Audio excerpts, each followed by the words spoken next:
Palden Sawe Lama Rinpoche Dage Chewa Pende Den Shula Kaden Chempa Gone Jesonte Kuson Tujing Adup Sadur Sa Sanje Chedang Soji Chonamla Shangju Badu Dane Chapsuji Dage Jinso Jipe Sunamji Drola Penje Sanje Drupa Shor Sanje Chudang Soji Chonamla Shangju Badu Dane Chapsuji Dage Jinso Jipe Sunamji Drola Penje Sanje Drupa Shor Sanje Chudang Soji Chonamla Shangju Badu Dane Chapsuji Dage Jinso Jipe Sunamji Drola Penje Sanje Drupa Shor Semjen Tamje Deva Dan Dewe Judan Den Par Jujik Dunga Dan Dunga Jin Judan Dalwa Jujik Dungal Mepe Deva Dampa Dan Mindal War Jujik Nyering Chagdan Dan Dalwe Tonyom Chempola Nepa Jujik Semchen Tamje Deva Dan Dewe Judan Den Pa Jujik Dunga Dan Dunga Je Judan Dalwa Jujik Dungal Mepe Deva Dampa Dan Mindal Wajujik Nyering Chagdan Dan Dalwe Tonyom Chempola Nepa Jujik Semchen Tamje Deva Dan Dewe Judan Den Pa Jujik Dunga Dan Dunga Je Judan Dalwa Jujik Dungal Mepe Deva Dampa Dan Mindal Wajujik Nyering Chagdan Dan Dalwe Tonyom Chempola Nepa Jujik Ning To Chempa Payer Len Mantra Lodra Chempa Chukun Denyese Tupa Chempa Chamtra Chiantan Lotsa Chempa Shabla Solvandep Nutu Chempa Kunda Seneche Kaje Chempa Lama Nyepase Sundru Chempa Drupe Jasenso Repa Chempa Shabla Solvandev Tekpa Chempa Rikcho Yonsuse Shaja Chempa Topang Undurjur Tinde Chempa Kata Nyampada Nigam Chempa Shabla Solvandev Tampa Namla Gupe Satabdu Tubju Tensen Chonam Shapten Ching Tempa Rinchen Choju Jepadang Chitengele Chempa Chapai Sho Jewa Kuntu Yanda Lamadang Tame Chuji Pala Lon Chujing Sadang Lamji Yunten Rapsone Dorje Chang Gopang Nyoto Sho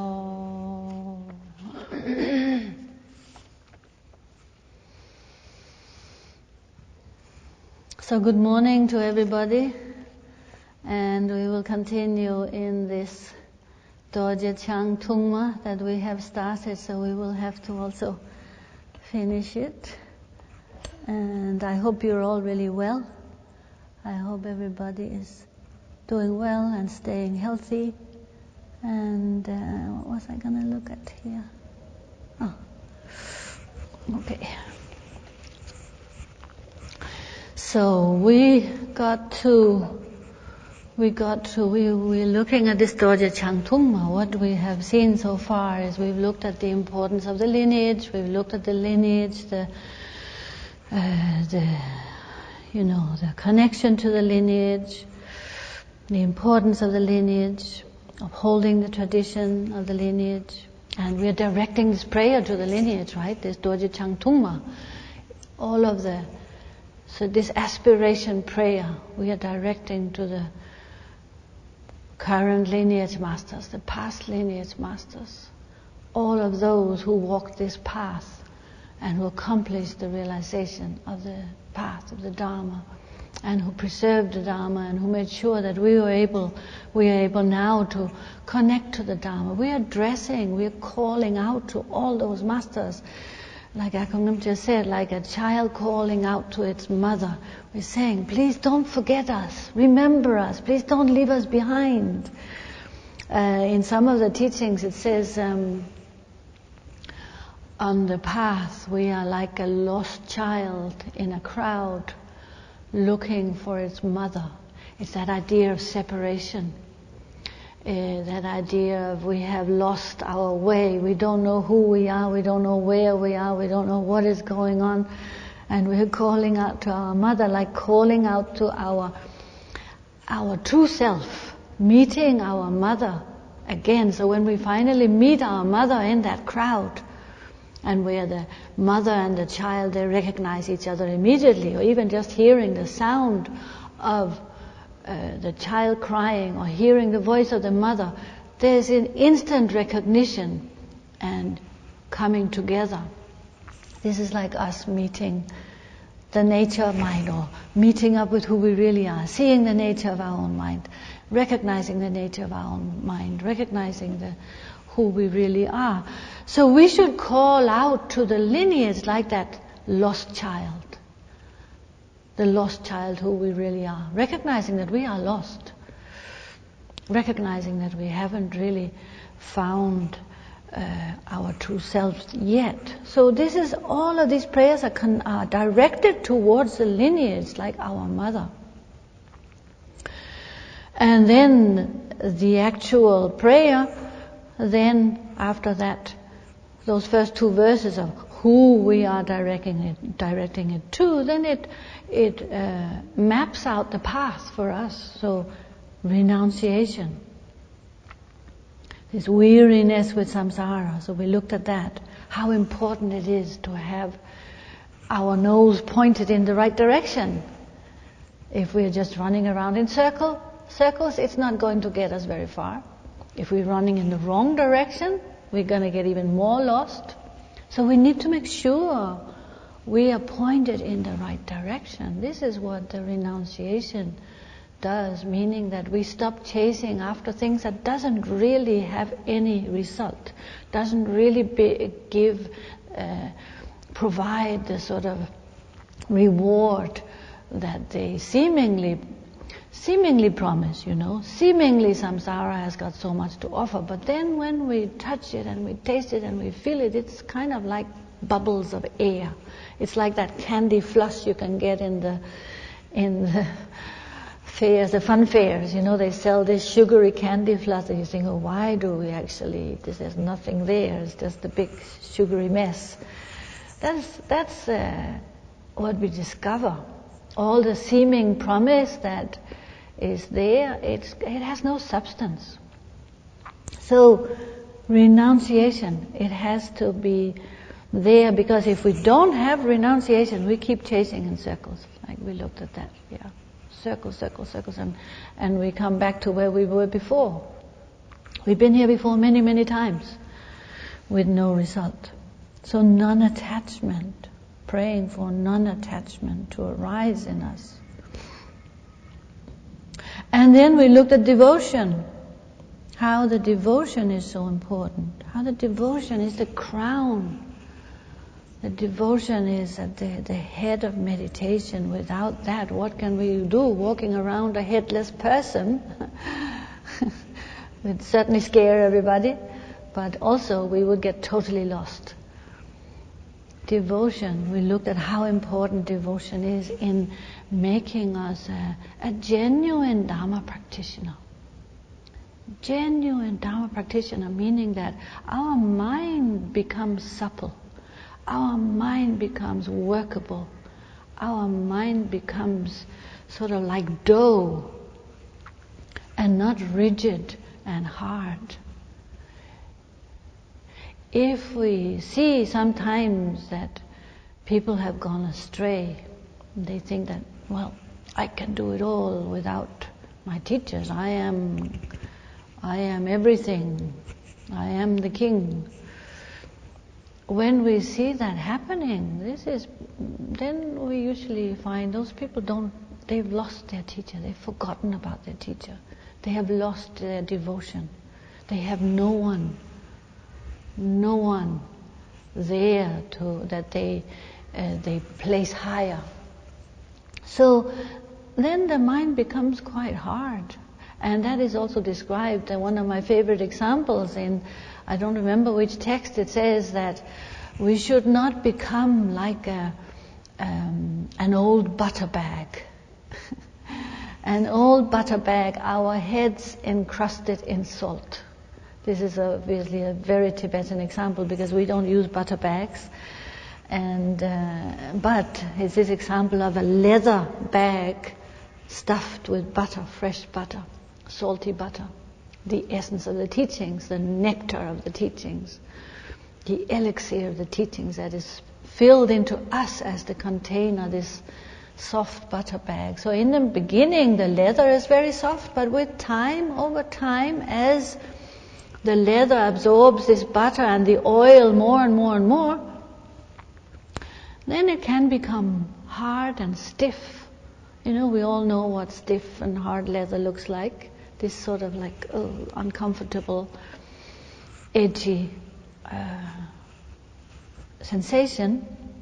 And all the salt has seeped through the leather and is sitting encrusted on the outside. This is an example of a practitioner who has had so many teachings and has not really benefited and has not really maintained that softness of mind, has become hard in the process, has lost the devotion and appreciation to the teachers. It's a great danger.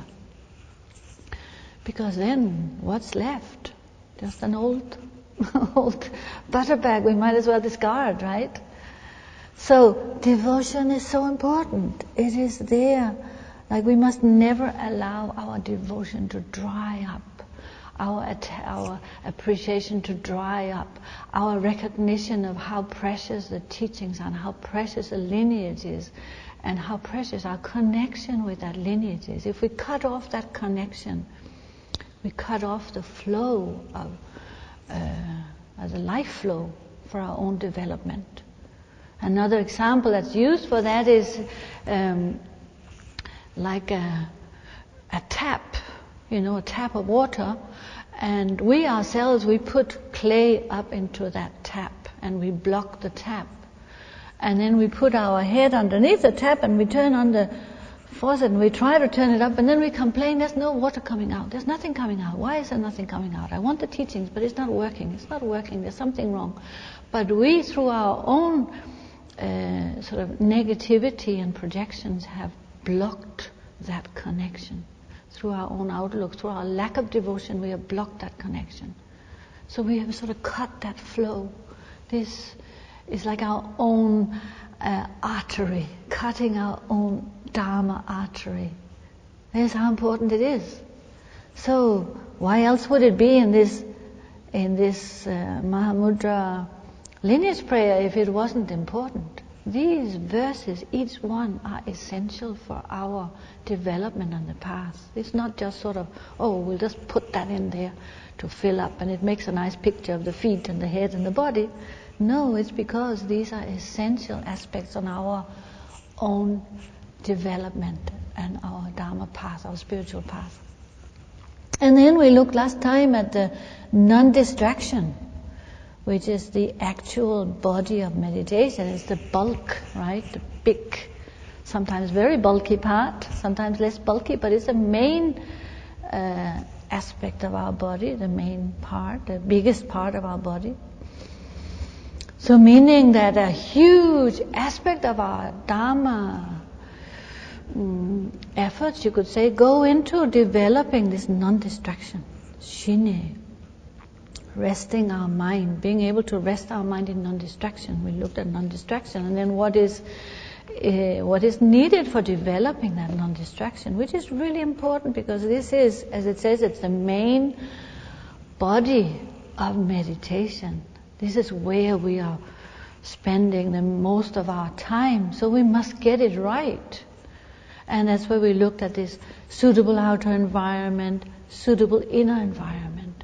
How do we develop non-distraction? It's by trying to get these things right and trying to look. You must look in your own life and see how can you improve things, what can you do better, where are there things that you can change to create a better environment, an outer environment. When we look both in your work, in your everyday, in your 24 hours a day environment. So it was this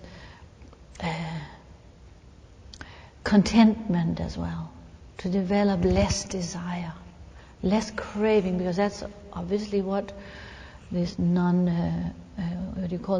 renunciation is about as well.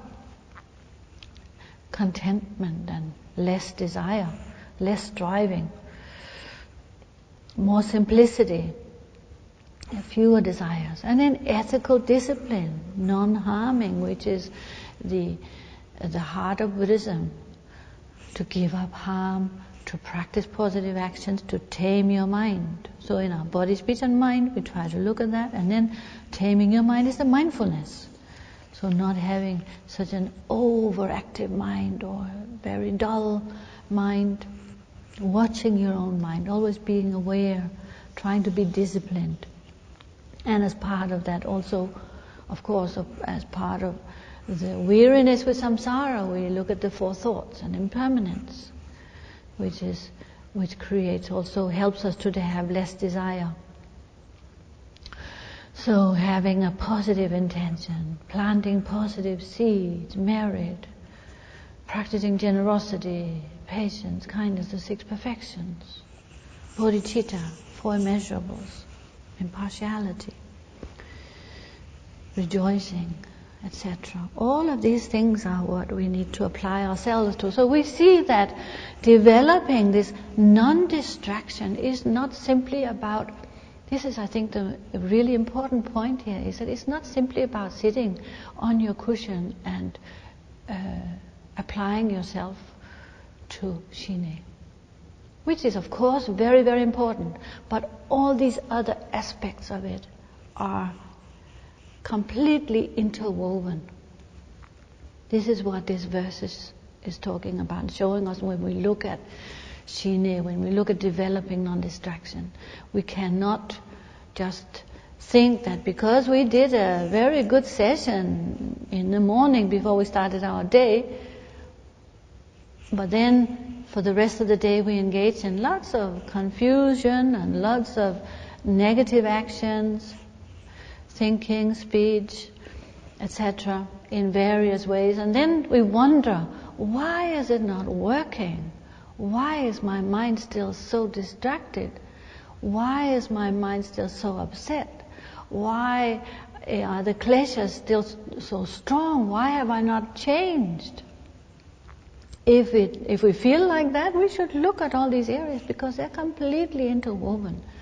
We have to integrate the Dharma teachings into every aspect of our life in order to develop shine, in order to develop non-distraction, in order to develop a pliable, workable mind that we can mold and that can eventually then come to recognition of nature, mind, and go beyond suffering. So, Padampa Sangye, great yogi, he who developed the Chö practice, he said, one quote from him says, "The vulture of your mind will one day fly away. Now is the time to soar up to the height." So this could really have many meanings. In one way, it's talking about the vulture of your mind will one day fly away. Our mind and our body will be separated. Practice the Chö. Prepare yourself for death in all the different ways.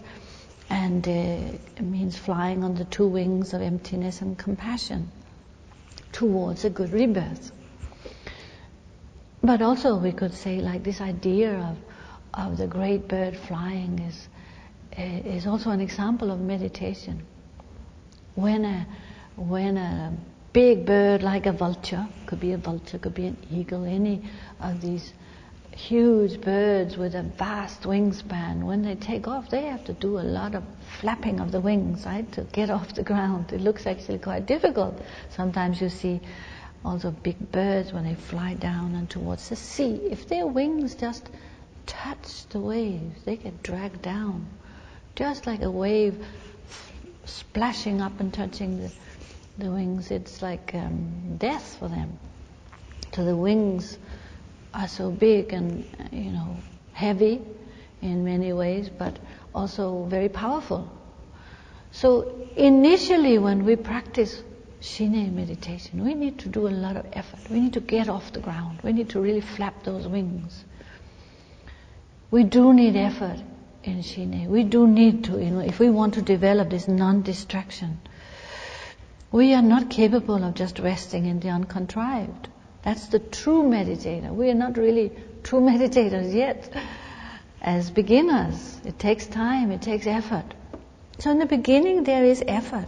We're not really capable of resting in this freshness of the essence of thought. We get caught up in thought. We're like that bird where we come too close to the water and our wings get soaked by the water and we can't get off. We have the danger of getting pulled down and drowning because we are so attached to thinking and we have so much desire and so much attachment to all these different appearances.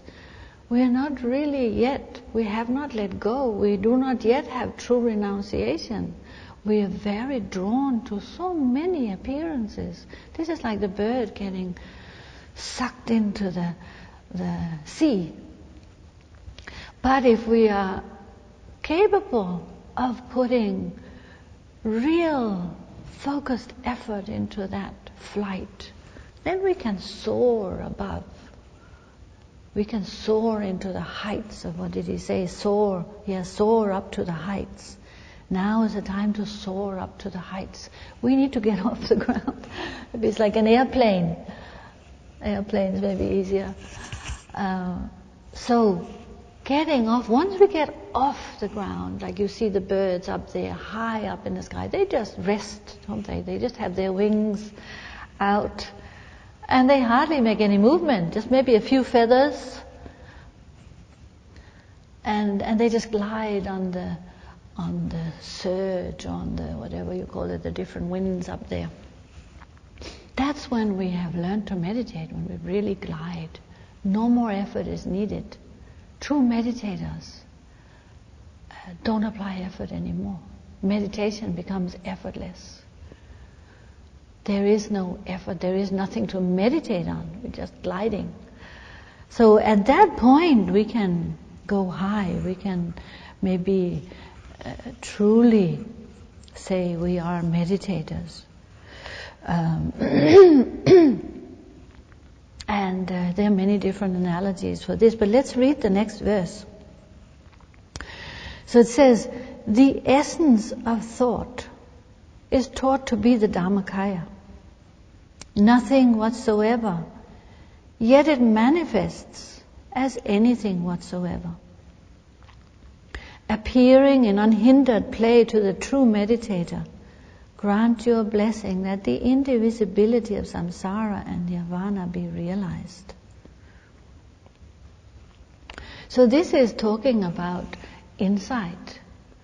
Here we have taken off. We have developed strong shine, and this has brought us on to this recognition. Or at least that's what we're praying for. May we recognize this indivisibility of samsara and nirvana. May we realize this. May we realize this essence of thought to be the Dharmakaya. We have this notion that this is possible. We may not have actually accomplished it, but we have the notion. We see it, we feel it, we smell it.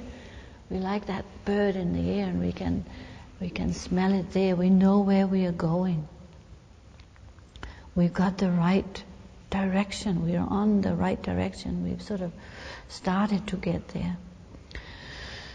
So the essence of thought. So this is like, insight meditation. You could say talking about insight meditation, where we have, after a lot of effort, after a lot of this getting off the ground, we have developed that ability to. We have developed shine. We must develop shine. We must develop an ability to rest the mind if we want to understand the nature of mind, if we want to, say, cut through suffering, if we want to develop insight. We cannot otherwise. It is not possible. We must have mindfulness, awareness, and develop stillness of mind.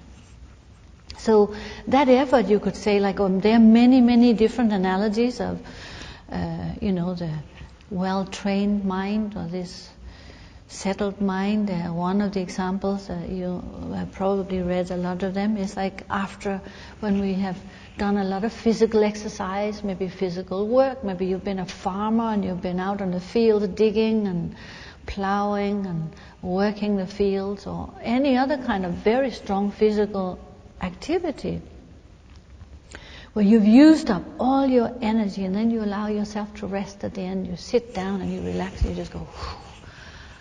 And that, you relax, you let go. So at that point when your body relaxes, your mind also relaxes and lets go. And you're free, you become free of thought and concepts. It's that idea and examples of how your mind calms down into non-distraction, no grasping, no agitation. You're mentally relaxed. Now, it doesn't mean that we must go out and run, 20 miles before you go and sit on your meditation cushion, but it is an analogy showing us what this mental relaxation means, letting go of grasping and agitation. Sometimes they say like a bundle of straw, you let it drop and it just lies there. I don't know if you ever used to play this game. I used to play that when I grew up in my family. We had this game. I think it's called, is it Okado or something like that? You have all these little sticks and you have them standing together. What's it called? Pick-up sticks. Pick-up sticks. Okay. That's exactly what you do. Yes. So you have a bundle of really thin sticks, and you just go, and they land in this bunch, and you have one stick, and you have to. It's actually a really nice game. You have to be so mindful and careful. Nothing is allowed to move. So all these sticks, they just drop and fall in a bundle, and you let go. Just like that, you let go.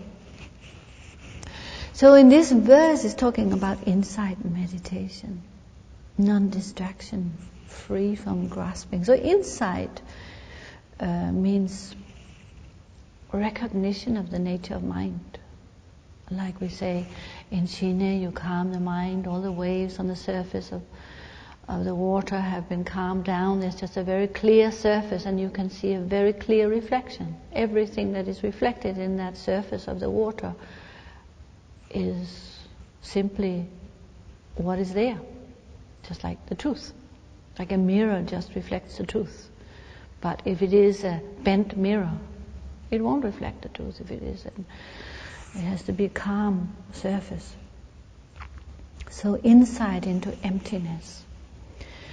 And the most important aspect is to develop awareness and to develop clarity and non-distraction.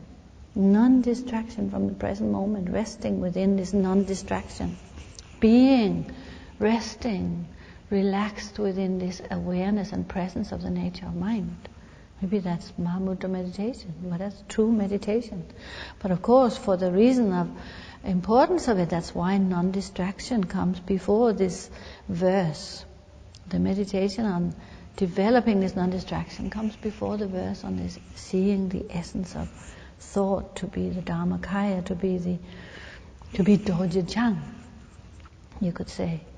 So this meditation is focusing on the nature of mind itself, and for that we need good shine.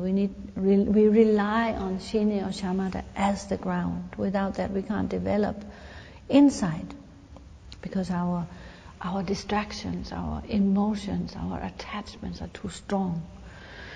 And sometimes the analogy is also, it says, with shine, sharpen your axe, sharpen your tool with shine. Again and again and again, bringing the mind back to the present moment. It's like you're sharpening that axe. And then with insight, you cut through this root of suffering, ego clinging. You cut through the root of ego clinging with one. If you have a really sharp axe, just one chop. You cut through ignorance. Ignorance is belief in a self. You see the truth of non-duality. So the essence of thought is taught to be the Dharmakaya. So the Dharmakaya, the wisdom mind, the unchanging wisdom mind. And this is what is symbolized by Dorje Chang. When we initially, in the very beginning, we looked at Dorje Chang, great Dorje Chang, Tilopa Naropa, we saw how this wisdom mind is symbolized by Dorje Chang holding the Vajra and the bell, representing this unchanging, skillful means and wisdom. This non-duality, holding this crossed hands in a state of non-duality, and the limitlessness, the no boundaries, this blue color, and the transformation of the negative emotions. So Dorje Chang represents this Dharmakaya, the wisdom mind, the essential wisdom mind. And that when we meet all the right conditions, we can come to realize this. So this, the essence of thought is taught to be the Dharmakaya, this wisdom mind. So the essence of thought. So here I wanted to quote some of the things from Tilopa's Mahamudra Upadesha. It's a very famous Mahamudra text by Tilopa, where he says, part of it, he says, rest relaxed in a natural state without attempting to alter anything. So this is like in insight meditation. There is no focus, there is no object, there's nothing to meditate on. You're resting within the nature of mind. That is Mahamudra meditation. Being undistracted from the nature of mind. Being undistracted and from within that presence. So rest, relaxed is all. At that point there is no more effort. You're resting relaxed, as he says, within this natural state, without attempting to alter anything. There's no need to try to change anything, because the essence of thought is the Dharmakaya. What's wrong with that? What's wrong with the thoughts? What's wrong with having thoughts if we recognize the essence of thought is a Dharmakaya, the essence of thought is the Dorje Chang, is this natural state of mind, this non-duality, limitlessness. So all we have to do is rest relaxed within that nature of mind without altering. You don't need to try and alter anything. It's just rest within the mind just as it is. And what we tend to feel is that thoughts prevent us from resting. We see thoughts as an obstacle. We see thoughts as the enemy. We see thoughts as something solid to get rid of. But here we are taught that there's no need to change anything. We don't need to, if we feel like there is something there that we should get rid of, we don't need to try and get rid of it. If we feel that there's nothing there, that there should be something there, we don't need to try to create anything. We don't need to try to alter anything. Because we're taught that mind has no substance. It is empty, but it is lucid, it has clarity. So in its essence it is empty, but its expression is lucidity, is clarity. So, like you're very familiar with this saying that we cannot say it is nothing because it has the expression and characteristics of clarity, and we cannot say it is something because it is empty of any essence. So Tilopa says we should rest within that without attempting to make it into anything. Don't try to alter anything. This is what we can do when we have achieved shine, when we have achieved non-distraction. But we can understand why this is not possible if our mind is still all over the place, if our mind is still caught in attachment, if our mind is still pulled here and there, attracted to this and attracted to that, and tempted and seduced by all sorts of appearances and ideas and thoughts and concepts. We have to first have that strength of shine, that stable, solid non-distraction and weariness or renunciation. So resting within this nature of mind, and when thoughts arise, they don't prevent us, because thoughts are the Dharmakaya. Thoughts are nothing whatsoever, but they manifest as anything whatsoever. So they arise, thoughts arise, they remain as an experience, and then they dissolve. And what we have to do in this here, in order to recognize what it says here, appearing in unhindered play to the true meditator, the essence of thought, appearing in unhindered play to the true meditator, we have to look directly at whatever arises in the mind. That's a simple instruction, like Mahamudra instruction, so simple. We think, oh great, this is something I can get on with. But then when we try and do it, of course it is not simple at all. I mean, by simple I mean easy. Simple, but simplicity is some of the hardest thing to do. Our minds are so complicated. Our minds are so involved and twisted and all over the place, and like wool, all in knots and ties, and we need to untangle all that wool. Like they say, when you lay out wool in a water bath, entangled wool, lay it out in a big jug of water, a big bath of water, and then you can entangle it. Like all these attachments and clinging and grasping very easily come apart.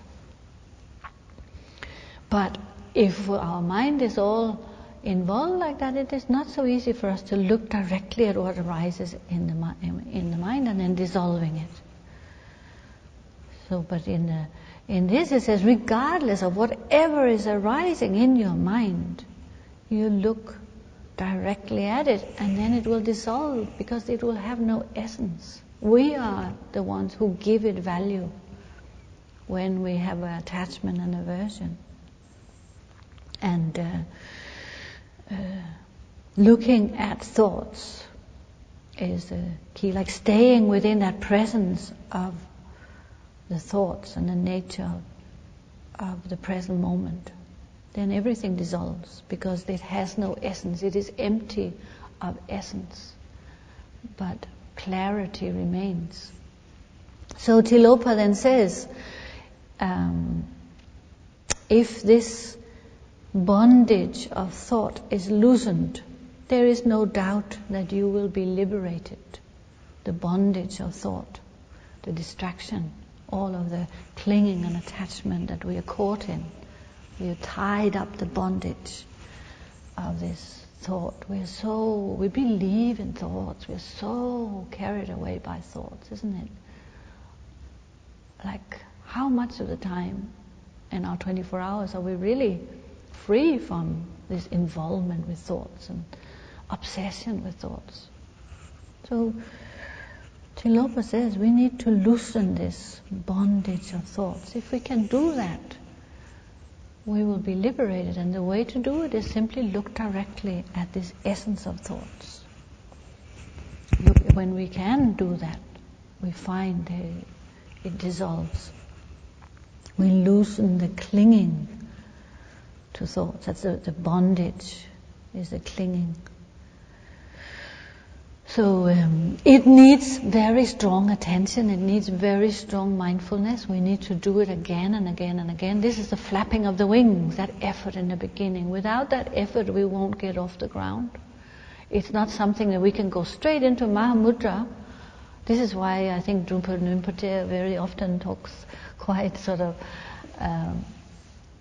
strongly about Westerners having this teaching Mahamudra and doing Mahamudra and all of this, when in fact we haven't done the groundwork. We cannot just assume that we can fly without making that effort, initial effort. We cannot assume we can get off the ground without that first calming of the mind, without that groundwork of all the previous things we have looked at. I mean, all the masters say that. No, not only Drupal Rinpoche, all the masters are saying this.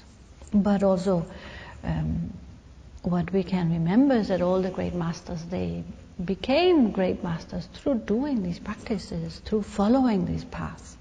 All the Mahamudra lineage masters, all of the Kagyu lineage masters, all of those we are directing our prayers to, this is what they did. This is how they attained realization. Through weariness with samsara, through devotion, through non-distraction, and through the recognition of this essence of thought as being Dharmakaya.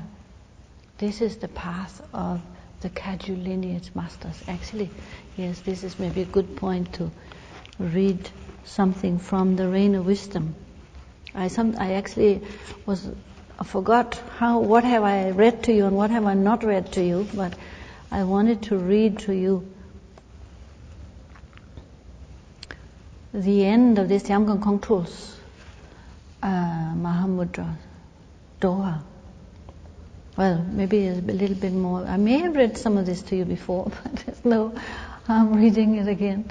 So he says, both shamatha meditations, or shine, of natural resting, and vipassana, insight meditation, which sees the unseeable, should not be separated, but unified in stillness, occurrence, and awareness.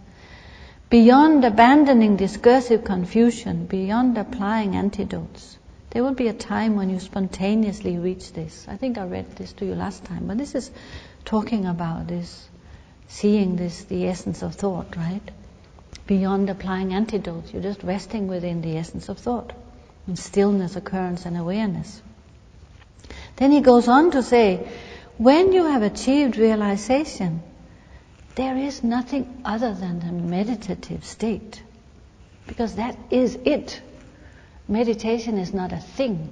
Meditation is not something to do. Meditation is a state of being, is a natural state of being. So he says there's nothing other than the meditative state. At the threshold of freedom from loss and gain, even meditation does not exist. But for those beginners who are unable to dissolve the hairline of conceptualization, meditation is important. And he goes on to describe then all the different experiences that arise in meditation. And then the last verse he says, this is the depth of the mind of all the Kagyus. It is the only path on which the victorious ones and their sons journey. Theirs is a skillful means that reverses the vicious circle of existence and the Dharma that brings enlightenment in one life. Here is the essence of all the teachings, sutras and tantras. May I and all sentient beings pervading space together attain the simultaneity of realization and liberation and attain supreme Mahamudra. So this was the Jamgon Kongtru Doha, which is like I've only just read to you a tiny, tiny drop of it. But so, this is about, all the great masters, this is the path they traveled. This is how they achieved realization.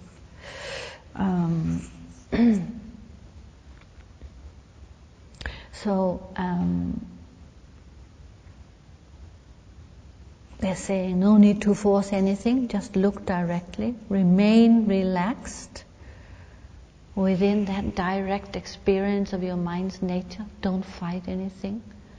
Whatever arises, just relax within that state of mind.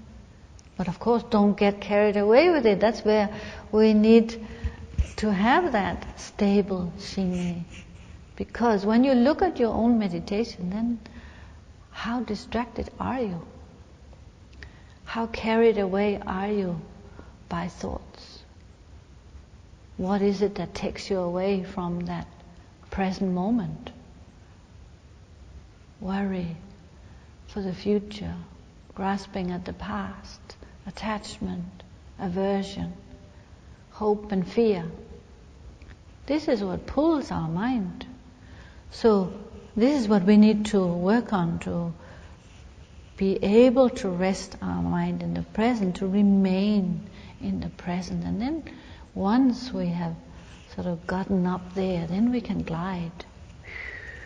Just sort of like, it looks so beautiful, doesn't it, when a bird just, the winds, I don't know what those winds are called, but you see them just gliding there. Some of them can glide for hours and hours.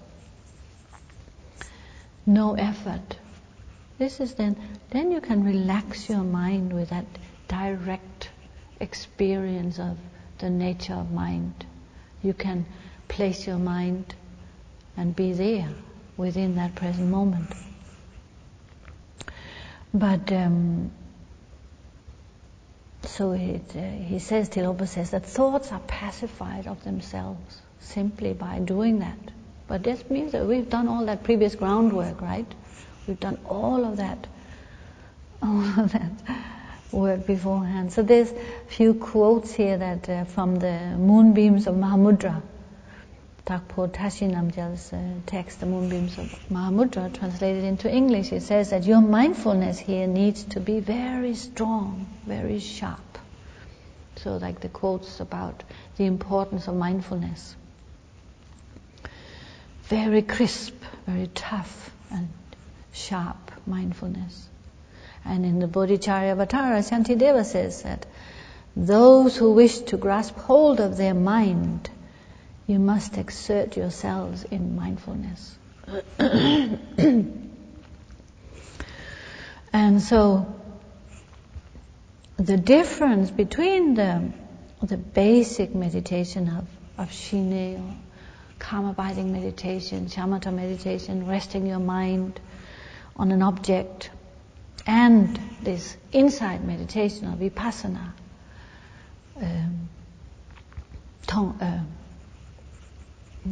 Laktong. This is said to be that in shine where you don't have insight, you can rest maybe your mind within within the present moment, but you don't have a recognition of the nature of mind. There is no recognition of the nature of mind. There is no insight. So we may have some degree of shine, we may have some degree of mental stability, but without the recognition of the nature of mind, it is not yet insight. So we have that difference. There's a difference of insight. So in insight meditation, he says, Tilopa says, mind has no direction.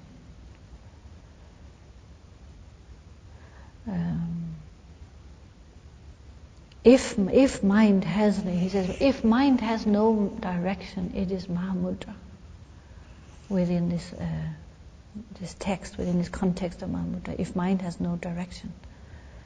And with that you will attain unsurpassable awakening. So there he's talking about this insight, where in insight meditation we are not applying a method. We are simply resting, relaxed in the nature of things, in the nature of mind, and observing thoughts.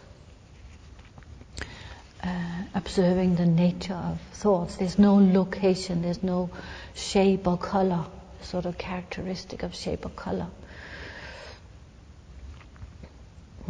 And that this practice of insight meditation is we become more and more familiar with the absence of locations, absence of any characteristics of shape and color. We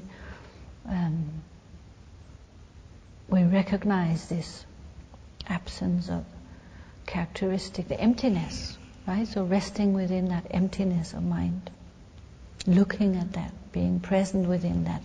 And there's a very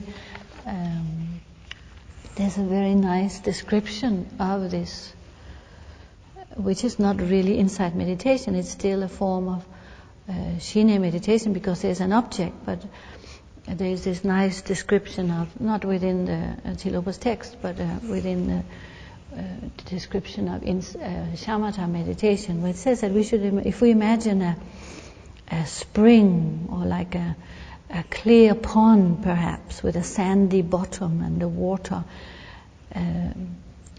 is very clear and very pure, and the sunlight is shining onto this. Maybe in the midday sun, you see the sun shining into that pond with clear, perfectly pure water, very radiant.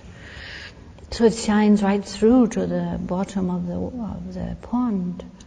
And so you have that clarity and radiance there. So this awareness itself is like the pool of water. And the feature of that pool of water is the clarity, the luminosity, the vivid clarity of mind, so like emptiness and clarity. And that is what we are trying to rest within, but because it has no real substance, it has no real characteristics, it's very insubstantial, then imagine that a speck of dust lands on the surface of that pond.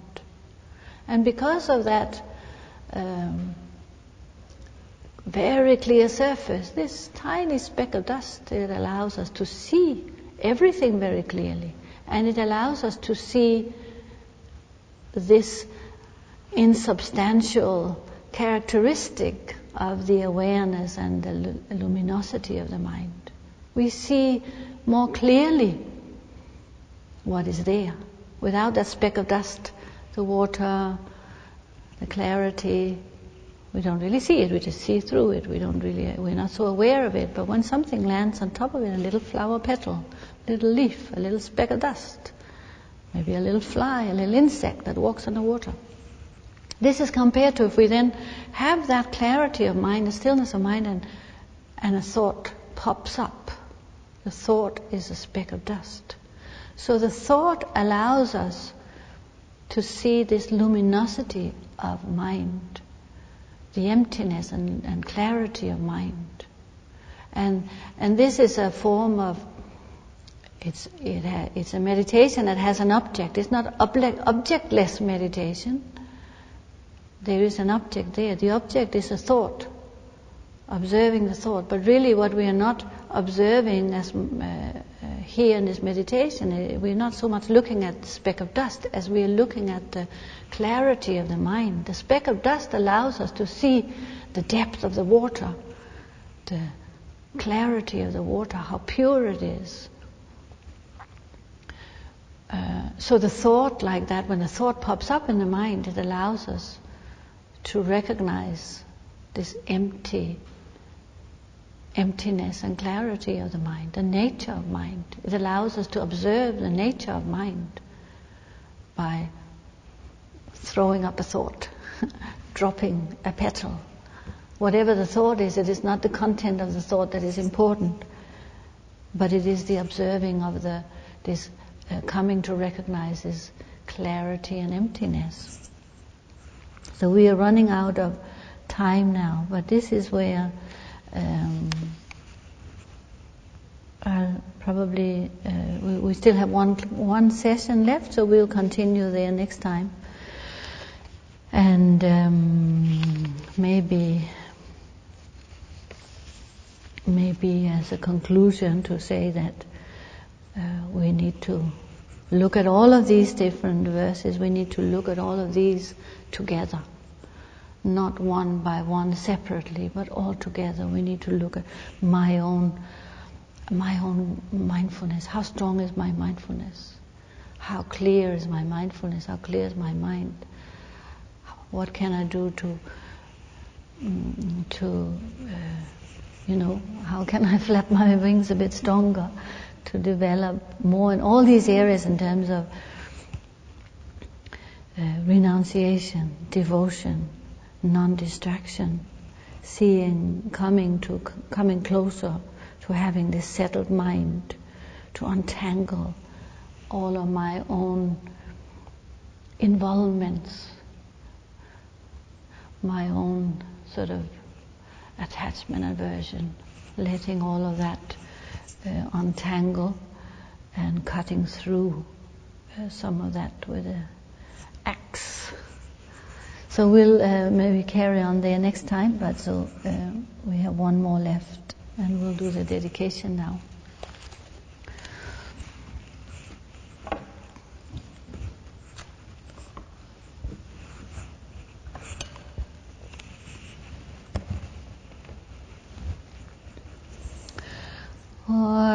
Sanam de tam che se pa ne top ne nye pe danam pam che ne che ga na je pa la chok pa ye se pe so le do wa sho sam cho sem ne rimpo che ma che pa nam je jo che pa nyam pa me pa dang kong ne kong tu pel wa sho ke wa de nyo do da sha cha chen po drop jo ne Towa che chama le pa te ye sala ge ba